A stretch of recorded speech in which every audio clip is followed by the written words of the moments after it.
नमस्कार प्यारे बच्चों, लक्ष्मण क्लासेस में आपका स्वागत है। और हम लोग पढ़ रहे हैं कक्षा 10 का विज्ञान, ठीक है। और पाठ चल रहा है 3। चैप्टर का नाम था धातु एवं अधातु, ठीक है। तो मैं इसका फर्स्ट पार्ट एक वीडियो बना चुका हूँ, तो ये पार्ट 2 है, ठीक है प्यारे बच्चों।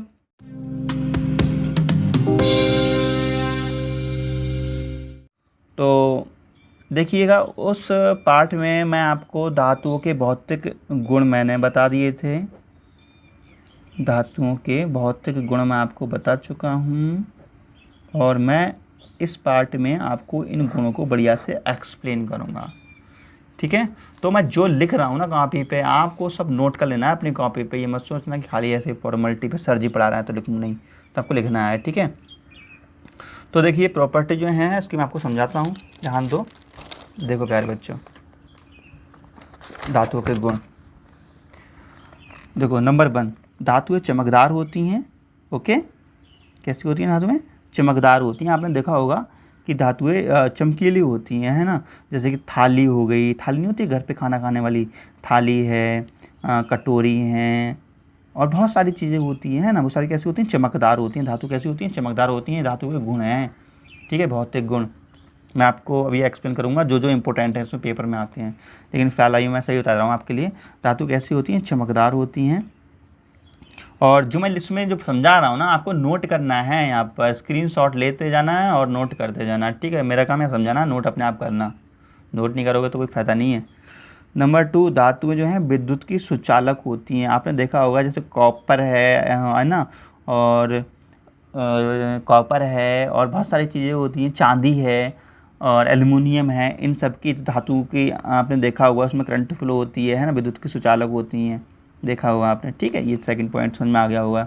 ये ऊष्मा का सुचालन होती हैं, तो इसमें ऊष्मा भी चल सकती है। जैसे कि आपने देखा होगा, जैसे कि खाना बनता हो आपके यहाँ, है ना, तो चूल्हे में अगर आप फूकनी डाल देंगे, फूकनी जो होती है उसकी होती है लोहे की, तो लोहे की फूकनी जो होती है वो गर्म पड़ जाती है, तो उसमें इससे पता लगता है कि ऊष्मा की भी ये चालक होती हैं, ठीक है।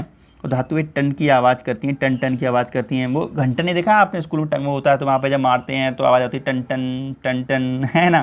तो क्लियर होता होगा धातु कैसी होती हैं? टन टन की आवाज़ करती हैं, है ना। और धातुएं तन्य होती हैं, या तन्यता का गुण रखती हैं, है ना। तो ये तन्य होती हैं, तन्यता का गुण होती हैं। इसको मैं एक्सप्लेन करूँगा, ये पेपर में आएगा आपके कि तन्यता का गुण, धातुओं के तन्यता का गुण क्या होता है। मैं इसको एक्सप्लेन करूँगा अभी, ठीक है बेटा, अगले एक्सप्लेन कर दूँगा। धातुएं आघात वर्धिता होती हैं, या आघात वर्धनता का गुण रखती हैं। ओके, तो ये भी इम्पोर्टेंट है आपका। तो ये आपके ये 2 बहुत इम्पोर्टेंट हैं जो आपके पेपर में आने वाले हैं, ठीक है। तो मैं इनको एक्सप्लेन करूँगा। तो पेपर में क्वेश्चन कैसे आएगा कि धातुएं तन्यता का गुण रखती हैं और तन्यता क्या होती है समझाइए, ओके। और इसका क्वेश्चन कैसे आएगा? धातुओं के आघात वर्धनता के गुण को समझाइए। तो बहुत ही इम्पोर्टेंट हैं ये दोनों पॉइंट, तो मैं आपको ये चीज़ें एक्सप्लेन करने वाला हूँ, ठीक है। तो देखो, तन्यता का मतलब क्या होता है। तो जैसे तन्यता का मतलब है, ठीक है, तो मैं आपको तन्यता थोड़ा एक्सप्लेन करता हूँ। तो धातुओं का जो तन्यता वाला गुण होता है वो जरा देखो बेटा तुम लोग, ठीक है। तन्यता देखो, तन्यता का मतलब होता है जैसे कोई एक धातु है, ठीक है।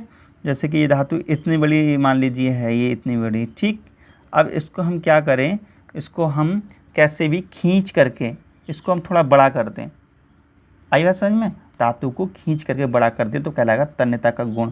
जैसे ये स्प्रिंग होता है, ठीक है, वो इतना बड़ा होता है, ठीक है, लेकिन इसको जब हम खींचती हैं इस तरीके से तो ये स्प्रिंग इतना बड़ा हो जाता है, ठीक है, स्प्रिंग इतना बड़ा हो जाता है। तो जिन धातुओं में ऐसा होता है, जो धातुएं तन जाती हैं, उन धातुओं को हम कहते हैं इसमें तन्यता का गुण है। क्लियर? तो जैसे कि अगर हम बात करें, जो सबसे अधिक तन्य धातु है वो कौन सी होती है? सोना। सोना में सबसे ज़्यादा तन्य का गुण होता है, ठीक है। सोना सबसे ज़्यादा तन्य धातु होती है। और जैसे कि हम कहें, अगर मान लीजिए 1 ग्राम सोना है, 1 ग्राम सोने में लगभग 2 किलोमीटर लंबा तार खींचा जा सकता है, या लंबा तार बनाया जा सकता है, ठीक है। इतनी ज़्यादा तन्य होती है सोना धातु। तो जो मैंने समझाया है अभी आप चिंता ना करें, वो लिख लेना, मैं अभी आपको नोट्स में दिखा दूंगा, वो लिख लेना, ठीक है। फिलहाल मैं आपको समझा दूँ बढ़िया करके। तो ये तन्यता का गुण हो गया, ओके। अब देखो आघात वर्ध्यता, ठीक है। आघात वर्ध्यता का गुण क्या होता है, मैं आपको ये और समझा दूँ, उसके बाद आपको नोट कर लेना बेटा कॉपी से, ओके। तो आघात वर्ध्यता का गुण देखो, तो कुछ धातुएं ऐसी होती हैं जैसे कि मान लीजिए ये, मान लीजिए धातु है कोई, ठीक है। तो इसको क्या कहता है, जो लोहार होता है वो हथौड़े मार मार के पीटता है, इस पर क्या करता है, हथौड़े मारता है, ये हथौड़े मार मार के पीटता है और इस इतनी बड़ी धातु को इतनी बड़ी धातु में कन्वर्ट कर देता है, पतली करके इतनी बड़ी धातु में बदल देता है वो, है ना। तो धातु को ये गुण क्या कहलाता है, आघात वर्ध्यता कहलाता है, ओके। मान लीजिए ये सरिया है, ये क्या है, एक सरिया है। अब लोहार ने इस पर हथौड़े मार मार के इसको क्या किया, इस सरिया को ऐसे चादर के रूप में चेंज कर दिया, ओके। तो ये धातु का जो गुण है, धातुओं को पीट पीट कर एक चादर की फॉर्म में चेंज किया जा सकता है, ये गुण धातु के कहलाता है आघात वर्ध्यता गुण कहलाता है ना। तो जैसे सोना एवं चांदी हैं, ये भी सबसे ज़्यादा आघात वर्ध्यता होती हैं, है ना। सोना एवं चांदी है, ये सबसे ज़्यादा आघात वर्ध्यता वाली होती हैं, ठीक है। क्लियर हो गया। तो अब मैं आपको इसमें कॉपी में दिखा देता हूँ, आप वहाँ से नोट कर लेना, ठीक है प्यारे बच्चों। चलो अब कॉपी देखो ज़रा, देखो ये तो मैंने आपको बता ही दिया था धातु के गुण, ठीक है। स्क्रीनशॉट ले लो, ये तो आपको यहाँ से लिखना है, ठीक है। अब आती है तन्यता वाली बात। तो तन्यता वाला गुण मैं आपको एक्सप्लेन कर ही चुका हूँ कि तन्यता क्या होता है ना। तो देखो धातु का वह गुण जिसमें उन्हें खींचकर पतले तार के रूप में चेंज किया जा सकता है, धातु के इस गुण को हम तन्यता कहते हैं। मैं आपको अभी समझाया था मैंने, है ना। ये एक्स्ट्रा पॉइंट मैंने कुछ लिखवाए हैं। सोना सबसे अधिक तन्य धातु है, ठीक है, ये मैं समझा दिया, ये नोट कर लेना आप। धातु आघात वर्ध्यता होती है, ये भी मैंने आपको समझा दिया, ये नोट कर लेना बेटा इतना, ठीक है। अब कुछ एक्स्ट्रा पॉइंट के बारे में बात कर लेते हैं हम, ठीक है। तो ये सारी चीज़ें आपको नोट करनी है अपनी कॉपी में, जो मैं आपको यहाँ समझा रहा हूँ। तो एक्स्ट्रा पॉइंट देखो, नंबर 1, चांदी सबसे अच्छा विद्युत का चालन करता है, ठीक है। तो चांदी सबसे अच्छा विद्युत का चालक करता है, ठीक है। यहाँ पे चालन नहीं होना चाहिए, बच्ची ने गलत लिख लिया है, चालन करता है, ठीक है। तो चांदी, मैं आपको बता दूँ, ये जीके का क्वेश्चन भी है, ये बहुत ही इम्पोर्टेंट है। जो चांदी धातु होती है, जो चांदी होती है, इसमें हम अगर करंट फ्लो करें तो सबसे अच्छा करंट फ्लो इसी में होता है। कोई कहे सबसे ज़्यादा करंट फ्लो या सबसे अच्छी चालक धातु कौन सी है, तो चांदी कैसी है, एक सबसे अच्छी चालक धातु है, ठीक है, चालक धातु है। और इसमें जो करंट होता है उसका विद्युत का चालन अच्छा होता है। तब देखा है चांदी सबसे अच्छा विद्युत का चालन करता है, यहाँ पे चालन आना चाहिए, ठीक है। समझ में आ गया। चांदी क्या है, इंपॉर्टेंट क्वेश्चन है जीके का। कोई क्या सबसे ज़्यादा अच्छा करंट फ्लो किस में हो सकता है, तो चांदी में हो सकता है, याद रखना, ठीक है। सेकंड पॉइंट देखो, चांदी व कॉपर ऊष्मा के सबसे अच्छे चालक होते हैं। ऊष्मा मतलब से करंट में से हीट फ्लो हो सके, तो चांदी है और कॉपर इसमें सबसे अच्छी हीट फ्लो हो सकती है, ठीक है। उसके बाद देखो, पारा एवं सीसा सबसे कम सुचालक होते हैं। जैसे पारा है, पारा मैंने बताया द्रव अवस्था में रहता है। पारा जो है, इसमें अगर हम धातु फ्लो करंट फ्लो करें तो सबसे कम करंट फ्लो होगी, ना के बराबर है बिल्कुल। और सीसा है, ये भी धातु होता है, पीबी जो होता है लेड बोलते हैं, सीसा भी बोलते हैं। जो सीसा जो होते हैं, इसमें जो करंट फ्लो होगी वो बहुत ना के बराबर होगी, सुचालक होते हैं ये। सुचालक सबसे, देखो पारा तथा सीसा या पीबी लेड भी बोलते हैं इसे, सबसे कम सुचालक होते हैं, क्लियर। चौथा पॉइंट, लिथियम, प्रतीक है Li, लिथियम, यहाँ पे सोडियम, पोटेशियम सबसे मुलायम धातु हैं जिन्हें हम आसानी से चाकू से भी काट सकते हैं। देखो ये जो लिथियम सोडियम है, इतने मुलायम धातु हैं कि अगर हम चाकू से भी चाहें तो काट सकते हैं, छोटे छोटे पीस बना सकते हैं, ठीक है। तो ये बहुत इंपॉर्टेंट पॉइंट है, जो मैं एक्स्ट्रा टच लिखवाता हूँ ना, ये एक्स्ट्रा टच हेडिंग जहाँ पड़ी होती है, मोस्ट इंपॉर्टेंट होते हैं ये पेपर में आते हैं, ऑब्जेक्टिव में आते हैं कि निम्न में से ऐसी धातु बताइए जो द्रवावस्था में रहती हो, तो पारा है ना। ऐसी धातु बताइए जो ऊष्मा की सबसे कम सुचालक होती है, तो मरकरी है, लेड है। तो ये बहुत ही इंपॉर्टेंट है, और ये तो बहुत ही इंपॉर्टेंट पॉइंट है कि एक ऐसी धातु का नाम बताइए जिसे चाकू से काटा जा सकता है। तो लिथियम को भी काटा जा सकता है, सोडियम को भी काटा जा सकता है, और पोटेशियम को भी काटा जा सकता है, ठीक है ना। तो ये क्लियर हो रहा है, समझ में आ रहा है आप लोगों के। अच्छा, अब हम धातुओं के कुछ रासायनिक गुणों के बारे में बात कर लेते हैं, ठीक है। तो नंबर 1 गुण है इसका, धातुएं ऑक्सीजन से क्रिया करके धातु ऑक्साइड बनाती हैं। ओके, अच्छा मैं आपको मैं आप लोग एक बात सोचते होंगे साले को, ये रासायनिक गुण और भौतिक गुण में अंतर क्या होता है। ठीक है, मैं आपको थोड़ा क्लियर कर दूँ इनमें अंतर क्या होता है, क्योंकि मैं छोटा सा था ना जब पढ़ता था तो मुझे भी पता नहीं था, तो मेरे गुरुजी ने मुझे समझाया था तो मुझे बहुत अच्छे समझ में आ गया था। तो ये भौतिक गुण, ये रासायनिक गुणों का क्या मतलब होता है, भौतिक गुण और रासायनिक गुणों का क्या मतलब होता है, ये चीज़ समझ लीजिए। भौतिक गुण, तो ये भौतिक गुण वे होते हैं जो तुरंत दिखाई देते हैं। जैसे धातु है, अब धातु पे हमने क्या मारा, हथौड़ा मारा, क्या मारा, हथौड़ा मारा। अब जैसे हथौड़ा मारते हैं तो आवाज़ आती है टन टन की, कैसी आवाज़ आती है, टन टन की आती है। तो कब आवाज़ देती है, जैसे ही हथौड़ा मारते हैं तुरंत टन टन की आवाज़ देती है। तो हम कह सकते हैं धातु ये क्या है, भौतिक गुण है। धातु ये चमकदार होती हैं, धातु कैसी होती हैं, चमकदार होती हैं। तो हमारे लिए एक आध साल लगती है देखने में, कह रहे भाई तुरंत देखो चमाचम दिखाई देगी, तो ये कैसा है, भौतिक गुण है। ठीक है ना, और बहुत सारे भौतिक गुण होते हैं। अब धातुएं विद्युत की सुचालक होती हैं, विद्युत की सुचालक होती हैं। ठीक है, तो ये भी आप तुरंत क्या करेंगे, आप तुरंत ही सुचालक होती हैं। आप क्या करेंगे, जैसे इसमें करंट फ्लो करेंगे, किसी धातु की तार है, अब इस तार में आप जैसे ही करंट फ्लो करेंगे तुरंत बल्ब जल जाएगा। तो भाई इसमें ज़्यादा 1 घंटा तो न लगेगा, तुरंत जल जाएगा। तो जो गुण बिल्कुल तुरंत हमारे लिए स्पष्ट रूप से दिखाई देते हैं वे सब के सब भौतिक गुण कहलाते हैं। ठीक है, अब हम बात करें रासायनिक गुण की। हाँ, और मैं एक आधा एग्जाम्पल दे दूँ, जैसे बल्ब है, मान लीजिए क्या है, ये बल्ब है। ओके, अब ये बल्ब है, मान लीजिए बल्ब है।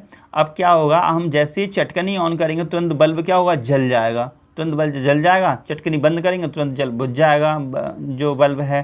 तो कहने का मतलब जो गुण तुरंत के तुरंत दिखाई दे जाते हैं वो सारे के सारे भौतिक गुण कहलाते हैं। तो फिर रासायनिक गुण क्या होता है, उसको थोड़ा मैं एक्सप्लेन कर देता हूँ, आपको थोड़ा क्लियर कर देता हूँ। ठीक है बच्चों, उसके बाद मैं आपको रासायनिक गुण पर लेकर के आऊँगा, क्योंकि रासायनिक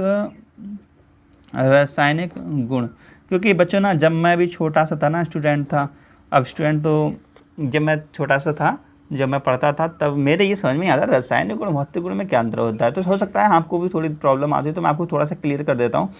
जो रासायनिक गुण होता है इसमें थोड़ा सा अधिक समय लगता है किसी क्रिया होने में। ठीक है ना, जैसे कि मान लीजिए रासायनिक गुण में, मान लीजिए जैसे खिचड़ी बनानी है हमारे लिए, क्या बनानी है, खिचड़ी बनानी है। ओके, तो क्या होगा, तो खिचड़ी जो बनानी है तो यहाँ पे क्या होगा, जैसे कि मान लीजिए चावल लेंगे हम, चावल प्लस दाल, ठीक है, और प्लस पानी, इन सबको मिला करके जब हम गर्म करते हैं तो जो खिचड़ी बनती है तो काफ़ी देर में बनती है, काफ़ी टाइम में बनती है। तो ये क्या कहलाएगा, रासायनिक गुण कहलाएगा, और इसमें अंदर रासायनिक क्रियाएँ चलेंगी इस रिएक्शन में। ओके, तो ये काफ़ी देर में होता है काम, इसलिए इसको हम क्या कहते हैं, रासायनिक गुण कहते हैं। तो ये एक टेम्परेरी टाइप से मैं आपको खाली समझा रहा हूँ संतुष्ट करने के लिए। ठीक है प्यारे बच्चों, तो मैं ये आपको क्लियर कर दूँ, तो जिसमें थोड़ा सा अधिक समय लग जाता है। और इसमें क्या होता है कि जो कि मान लीजिए ये कहलाता है, जो बन के आया है, जो भी चीज़ बन के आया है वो कहलाता है उत्पाद या प्रोडक्ट। ठीक है, तो ऐसी अभिक्रियाएँ जिनमें प्रोडक्ट बन के आ जाता है तो ये क्या कहलाती हैं, रासायनिक अभिक्रियाएँ कहलाती हैं, या रासायनिक चीज़ कहलाती है, ये फिर रासायनिक गुण कहलाते हैं। ठीक है ना, समझ में आ गया रासायनिक गुण क्या होता है। रासायनिक गुण क्या होता है, इसमें थोड़ा बहुत अधिक समय लगता है ना। जैसे सिरका बनने रख दो तो सिरका बनने में थोड़ा टाइम लग जाता है, तो ये रासायनिक गुण कहलाते हैं। आइए हम क्या कहते हैं, अब हम देखते हैं रासायनिक गुण। ठीक है, अब हम यहाँ से आप नोट करना स्टार्ट कर देना। ठीक है, अभी तो मैं समझा रहा था, यहाँ से आप नोट करना स्टार्ट कर देना। रासायनिक गुण, किसके रासायनिक गुण, धातु के रासायनिक गुण। ये हेडिंग डालना है आपको, यहाँ से नोट करना स्टार्ट करना है। ठीक है, तो मैं आपको बता दूं, जैसे धातुएं जो होती हैं, धातुएं ऑक्सीजन से क्रिया करके धातु ऑक्साइड बनाती हैं। ठीक है, तो 2Cu ये हो गया कॉपर, क्या हो गया, ये कॉपर हो गया। ठीक है, कॉपर प्लस ऑक्सीजन, ये धातु हो गई, ये क्या है, धातु है। ठीक है, तो धातु जो होती हैं, देखो मैं आपको बता दूं, धातु है ये ऑक्सीजन से क्रिया करके क्या बनाती हैं, धातु ऑक्साइड। तो CuO, कॉपर ऑक्साइड, ये क्या हो गया, कॉपर ऑक्साइड। ठीक है, और ये क्या है, ऑक्सीजन है, ऑक्सीजन। ठीक है, तो इसको हम अगर एक लाइन में वैसे लिखना चाहें जनरल टाइप में, तो हम लिख सकते हैं धातु प्लस ऑक्सीजन, गलत दिख गया, ऑक्सीजन लिख सकते हैं, धातु ऑक्साइड। कहने मतलब ये धातु जो है ऑक्सीजन से क्रिया करके क्या करती हैं, धातु ऑक्साइड बनाती हैं। ठीक है, जैसे एग्जाम्पल के लिए हम बात करें तो ये पहला हो गया, ठीक है। मतलब रासायनिक गुण हो गया पहला। एग्जाम्पल की बात करें तो जैसे कॉपर है, ऑक्सीजन से क्रिया कराती है, कॉपर ऑक्साइड है। ओके, तो ये हो गया। अब आप सोचते होंगे ये सारे गुण कैसे याद करे जाएं। देखो मैं आपको प्यारे बच्चों बताऊं, देखो कुछ चीज़ें याद करनी पड़ जाती हैं, है ना। और ये चीज़ जो है प्रैक्टिकल की बात है, ये सब प्रैक्टिकल की बात है। ये आपको लैब में देखने को मिल जाएगा, या आपको इसके जो गुण हैं वो आपको काफ़ी जगह देखने को मिल जाते हैं, ठीक है। तो मैं आपको बता देता हूँ ये सब के सब आप रिएक्शन कैसे याद करोगे। अगला एक टॉपिक है जिसका नाम है विद्युत रासायनिक श्रेणी, अगले टॉपिक है, ठीक है। इसके बाद ही आएगा विद्युत रासायनिक श्रेणी जो टॉपिक है, वहाँ पर मैं आपको बिल्कुल क्लियर कर दूंगा सारी रिएक्शन कैसे होती हैं। कोई रिएक्शन याद करनी नहीं होगी आपको, बस आप बने रहिए अपने लक्ष्मण क्लासेस कोचिंग में, ठीक है। तो आपको मैं ये आगे समझाऊंगा जब ये टॉपिक आएगा, इसी टॉपिक के बाद आएगा, ठीक है। तो सेकंड रासायनिक गुण देखिएगा, तो ये सारी रिएक्शन आपको अभी याद करनी है फिलहाल, ठीक है। तो मैं आपको कॉपी से दिखाता हूँ अब, ठीक है प्यारे बच्चों, अपनी कोचिंग कॉपी से। तो आपको जहाँ से लिखना है वहाँ से देखो ज़रा, यहाँ से आपको लिखना है, ठीक है। ये स्क्रीनशॉट ले लेना। देखो धातु जो होती हैं ऑक्सीजन से क्रिया करके धातु ऑक्साइड बनाती हैं, ओके। तो कॉपर से ऑक्सीजन की क्रिया करिए बना कॉपर ऑक्साइड। और सेकंड जो पॉइंट है वो है धातु जल से अभिक्रिया करके धातु हाइड्रोक्साइड बनाती हैं और हाइड्रोजन गैस बनाती हैं, है ना। तो धातु और जल, तो धातु हाइड्रोक्साइड और हाइड्रोजन गैस बनेगी, ये चीज़ें को, ठीक है। तो ये आपको याद कर लेना है बेटा, लिख लेना है, ज़रूर लिख लेना कॉपी पर, ठीक है। तो ये कैसे होती हैं ये सारी चीज़ें आपको अगला टॉपिक आएगा विद्युत रासायनिक श्रेणी, तब आपको एक्सप्लेन कर दिया जाएगा। तो आइए, ये दो गुण ये लिखा है, इसका दूसरा एग्जाम्पल लिखा है। तीसरा जो गुण है वो है, तीसरा जो गुण है वो है धातुएं अम्ल से क्रिया करके हाइड्रोजन गैस निकालती हैं, ठीक है। तो देखो धातु है ये HCl हाइड्रोक्लोरिक अम्ल है, ये क्या है लिख लेना हाइड्रोक्लोरिक अम्ल, ये हाइड्रोक्लोरिक अम्ल है। तो अम्ल से क्रिया करके देखो धातुएं अम्ल से क्रिया करके हाइड्रोजन गैस निकालती हैं। तो देखो यहाँ पे हाइड्रोजन गैस, ये तीर का ऊपर को चिन्ह लगाए ना, तीर का चिन्ह ऊपर को लगाया, इसका मतलब हाइड्रोजन गैस निकल रही है, ठीक है। और मैग्नीज देखो यहाँ से क्या होता है H2 निकल जाता है, ठीक है। बच्चा क्या MgCl बच्चा, तो MgCl ये लिखा है। तो अब आप सोचते होंगे सर यहाँ पे Mg कितना है, एक, यहाँ पे भी Mg एक है, यहाँ पे सर जी H2 है, यहाँ पे भी H2 है, मगर Cl यहाँ पे देखो 2 है, लेकिन यहाँ पे कितना है, एक है। तो सर जी संतुष्ट क्यों नहीं है? अरे ऐसे भी सही है ना, कोई प्रॉब्लम नहीं है, लेकिन संतुष्ट करना चाहो संतुष्ट भी कर दो। यहाँ पे 2 Mg हो गए, यहाँ पे 2 Mg हो गए, ठीक है। 2 H हो गए, 2 H हो गए, 2 Cl हो गए, 2 Cl हो गए। तो ये क्लियर हो गया आपके। तो रासायनिक गुण आप इतने ही रहने दीजिए, काफ़ी हो गए। और इसके कुछ क्वेश्चन देख लीजिए, क्वेश्चन बहुत अच्छे हैं इसके, ठीक है। तो देखो जरा, ऊष्मा की सबसे अच्छी धातु कौन सी है? तो ये थोड़ा सा क्वेश्चन गलत लिखा है बच्चे ने। तो ऊष्मा की सबसे अच्छी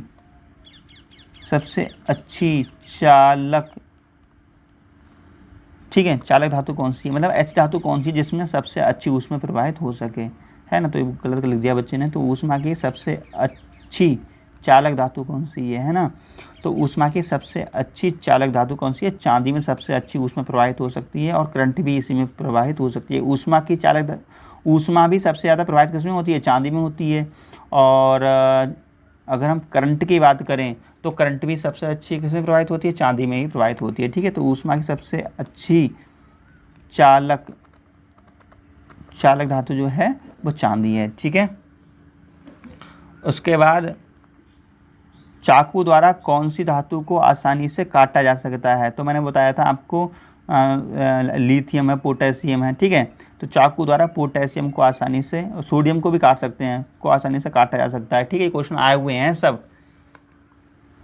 अच्छा, कौन सी धातु द्रव अवस्था में पाई जाती है? तो मैंने बताया था अभी मरकरी या पारा द्रव अवस्था में पाई जाती है, अभी समझाया था, है ना।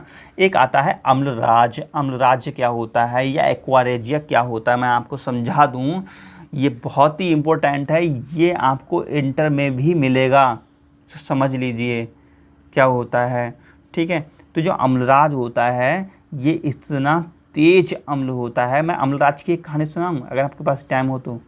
चलो सुनाता हूँ, मेरी ही कहानी है, मैं आपको सुना दूँ, ठीक है। देखो, मैं पढ़ा था साईं दत्ताराम धिंगड़ा में, पहाड़ी कॉलेज है ये, साईं दत्ताराम धिंगड़ा इंटर में, ठीक है।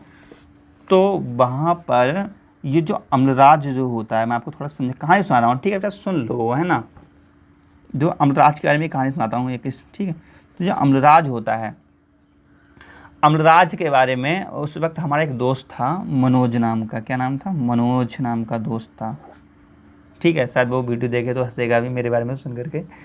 तो ये इसको हम साइंटिस्ट बोलते थे, साइंटिस्ट, क्योंकि ये जो हमारा दोस्त था ना, ये साइंटिस्ट, ये आइंस्टीन साइंटिस्ट, क्योंकि ये रात भर रिसर्च करता रहता था। हमारे कमरे में इसने लैब बना दी थी, जैसे कि हमारा जो कमरा था ना, तो उसमें लैब बना दी थी, क्योंकि इसके भैया है ना, वो केमिकल इंजीनियर है, तो उसके पास सब सामान था लैब का, है ना, जितना भी होना चाहिए। तो हमारे पास माइक्रोस्कोप, बायोलॉजी का, और मतलब सारी परख नलियाँ, सारा सामान था। इसलिए हम केमिस्ट्री में अच्छे रहे शुरू से ही, क्योंकि हमारे पास लैब थी, हम तो प्रैक्टिकल करते थे बचपन से ही। तो हमारे जो कमरा था उसमें क्या था, एक लैब था। तो मनोज सारे प्रैक्टिकल करता था रात भर। किचन जो होती है ना, इसमें खाना बनाते हैं, वहाँ पर एक प्रैक्टिकल करता रहता था। तो वहाँ पर तो इसके लिए प्रैक्टिकल करने बहुत आती थी, तो उसका नाम था साइंटिस्ट कहते थे इसको लोग, हम लोग, ठीक है। तो इसने देखो क्या किया था, हम तो बताते हैं। हमने पढ़ा था अम्लराज। अम्लराज के बारे में हम आपको बताएं, अम्लराज ये बना बनाया नहीं होता, बनाना पड़ता है। और अम्लराज इतना तेज होता है, अगर इसको हम लोहे पर डाल दें तो लोहे को भी काटने की क्षमता रखता है, जिसे हम कहते हैं अम्लराज, ठीक है ना। तो अम्लराज कैसा होता है, बहुत ही ज़्यादा तेज अम्ल होता है, लेकिन ये मिलता नहीं है, बनाना पड़ता है, ठीक है ना। तो हमारा दोस्त था, उसने पढ़ा था कि अगर HCl होता है हाइड्रोक्लोरिक अम्ल, और ये होता है नाइट्रिक अम्ल। अब आप सोचते होंगे कि बीमारी याद कैसे करें, भैया सब याद हो जाएगा, आप वीडियो देखते रहिए बस।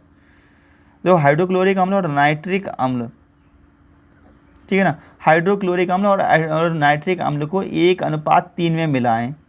ये बुक्सों में लिखा हुआ मनोज ने पढ़ा था, ठीक है। हाइड्रोक्लोरिक अम्ल और HNO3 को 1:3 में मिलाएं। 1:3 का मतलब ये है, अगर मान लीजिए 1 चम्मच ये है HCl, मान लीजिए 1 चम्मच ले लिया HCl, तो हमें 3 चम्मच HNO3 लेना होगा। तो इन दोनों को जो हम मिला देते हैं, प्लस कर देते हैं, तो जो मिश्रण तैयार होता है उसको कहा जाता है अम्ल। कौन सा अम्ल है ये कहलाता है अम्लराज। इसका क्या नाम होता है, अम्लराज। और इतना तेज होता है कि ये आग भी लगा सकता है, ये या उसको भी जा सकता है। हाँ, अब बताता हूँ मनोज ने क्या किया। तो मनोज ने ये चीज़ पढ़ी थी, है ना, हम साइंस में पढ़ते थे। तो हमारी जो लैब थी वो थी 2 मंजिला पे, और हमारे गुरुजी भी थे। गुरुजी उस वक्त शायद लेट आए थे, हम लोग पहले पहुँच गए थे। तो मनोज ने क्या काम किया, एक कटोरी थी लैब में रखी हुई, ठीक है, क्या थी, कटोरी। तो इस कटोरी में मनोज ने यहाँ पे HCl डाला, क्या डाला इसमें, HCl डाला, और इसमें बिना किसी नाप के 3 भाग भी लिया होगा, पता नहीं कितना लिया होगा, मान लीजिए 3 भाग इसने HNO3 लिया और इसको मिला दिया। और जब मिला दिया है तो ये कटोरी क्या था, कटोरी की जो तली थी ना, तली वो नीचे निकल गई कटोरी की तली नीचे निकल गई और कटोरी में लग गई आग। अब कटोरी में जब आग लग गई तो अब नीचे तली क्यों निकल गई, क्योंकि भाई इसी तली निकल गई, क्योंकि ये बहुत भयंकर, बहुत तेज अम्ल होता है ना। अब इसने लोहे से क्रिया करी तो पता नहीं क्या हुआ, लग गई आग, धुआं निकलने का पूरी लैब में। तो हमारे गुरुजी भागते हुए आए और उन्होंने क्या काम किया, उसके ऊपर एक, मान लीजिए लोहे की जो कटोरी थी, इसके ऊपर उन्होंने क्या किया, एक बोरी डाली, उसको बुझाया, फिर लैब से नीचे भेगा, नीचे उन्होंने फेंक दिया। तो ये थी कहानी अम्लराज की, हमारे दोस्त ने ये गड़बड़ कर दिया था, है ना। तो हमारे गुरुजी ने बहुत डांटा, कहा बिना अपने गुरु के परमिशन के कोई भी प्रैक्टिकल मत किया करो। तो बेटा बात सही है कि जब तक आपके केमिस्ट्री वाले सर साथ में नहीं हो तब तक प्रैक्टिकल नहीं करना उनसे बिना पूछे, क्योंकि केमिकल से बहुत जल्दी विस्फोट हो जाता है, ठीक है प्यारे बच्चों। तो अम्लराज क्या होता है कि HCl और HNO3 के मिश्रण को अम्लराज कहते हैं, लेकिन शर्त यह है HCl और HNO3 1:3 में मिले हुए होने चाहिए, ठीक है। तो अम्लराज की डेफिनेशन समझ में आ गई आपको, तो ये लिख लेना, पेपर में आता है, ठीक है प्यारे बच्चों। तो मैं नोट्स में दिखा देता हूँ, आप वहाँ से नोट कर लेना। देखो अम्लराज की डेफिनेशन में लिखवाई है ये, जब 3 भाग HCl और 1 भाग HNO3 मिलाते हैं तब बने मिश्रण को अम्लराज या एक्वा रेजिया कहते हैं, ठीक है बेटा। स्क्रीनशॉट ले लो और लिख लो। चलो कुछ नोट्स भी देख लो उसमें, note note note note note note note note देखो। यह सोने को गला सकता है जबकि HCl तथा HNO3 में से कोई भी क्षमता जबकि HCl HNO3 में से कोई भी क्षमता सोने को गलाने की नहीं रखता। ऐसा होना चाहिए, गलत लिख दिया बच्चे ने, है ना। इसका मतलब ये है कि देखो यह सोने को गला सकता है, कौन? अम्लराज। यह अम्लराज सोने को भी गला सकता है ना। यह अम्लराज सोने को भी गला सकता है जबकि HCl और HNO3 दोनों में से किसी की भी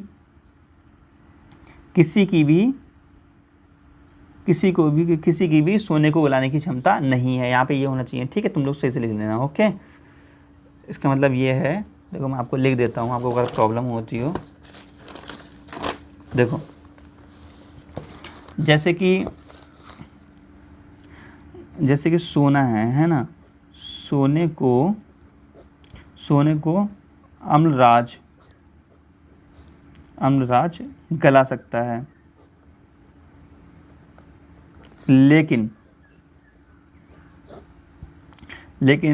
HNO3 या HCl में से किसी की भी क्षमता यह नहीं है कि ये सोने को गला सकें। बात समझ में आई नहीं आई? जैसे अगर हम HNO3 से चाहें सोने को गलाना तो नहीं गला पाएंगे, या हम चाहें HCl से तो भी नहीं गला पाएंगे, लेकिन हाँ अगर हम इनके मिश्रण बना लें, अम्लराज बना दें, तो हम गला सकते हैं। बात समझ में आ गई नहीं आ गई? तो प्यारे बच्चों, अगर हमारे वीडियो आपको समझ में आता हो तो प्लीज़ चैनल को लाइक कीजिए, ठीक है, शेयर कीजिए और सब्सक्राइब ज़रूर कर लीजिए, ठीक है प्यारे बच्चों। और कमेंट्स करके बताइए आपको वीडियो कैसे लग रहा है। अगर आप कमेंट्स करेंगे तो हमें मोटिवेशन मिलेगा और आपके लिए हम बहुत अच्छा और पढ़ाएंगे। तब तक के लिए अगली वीडियो में मिलते हैं, तब तक के लिए जय Hind, Vande Mataram, okay bye bye.